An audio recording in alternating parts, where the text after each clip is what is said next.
This is the Aussie dollar CAD, currently on the 15.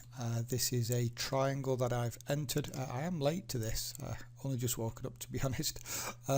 Using a 2618 as an entry. Let's go and do the high time frame analysis and just talk through this trade.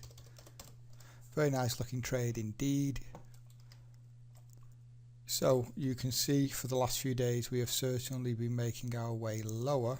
We are trading inside this big candle. That means there is at some point here a lot of buying pressure. Certainly down at the bottom there was, because that's where we saw that big move.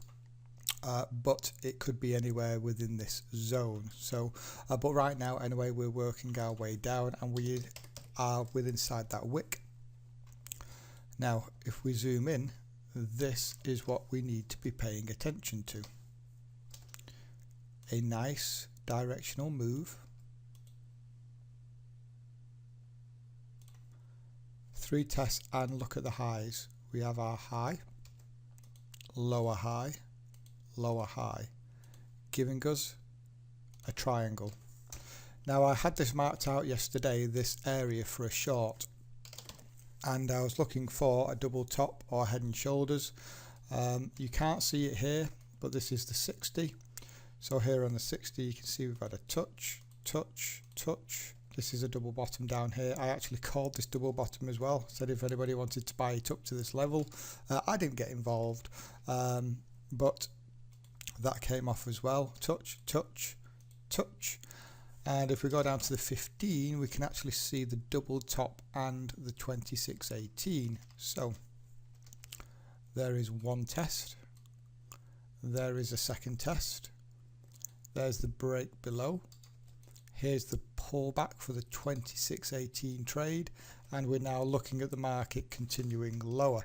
Typically 3 tests along the top is what usually happens before we get the breakout, and so you can see the triangle. It's a form of wedge as it consolidates tighter and tighter, ready to break out. So very nice opportunity here indeed. And targets for this, very simple, using that 127 fib as usual. So I'm going to take it from the lowest starting point to the start of what I believe is the rally stroke the pole, which is there, and we're just going to leave the 127 on. Let's bring back on the orders.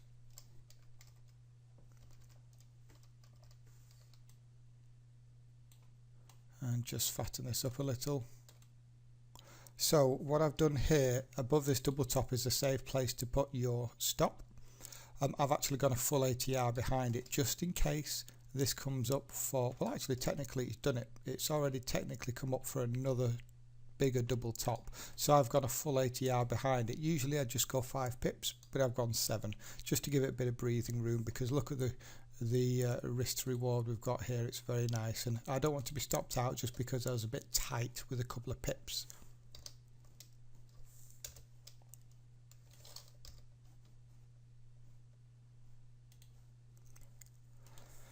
Okay, red for risk and green for reward. The target is the 127 fib. I am front running by 3 pips. I'm going to make this dark green. Oh, that'll do. Okay, so 21 of risk. And we are looking for a reward of 58. So a nice 2.5 to 1, something like that on this trade. And it's a case of just leaving it for my stop to be hit or the target. We're back. We have the final update, and once again this is another loser. Really feeling the pain on these breakout patterns for the last week or so. Was in this trade for quite a while. What we also did was we came up here for another double top and we broke below, thinking here, yeah, this is looking really good, this will be the breakout, and we violated the other way. What a shame. Just another loser. Another loser, I think, for 20 pips.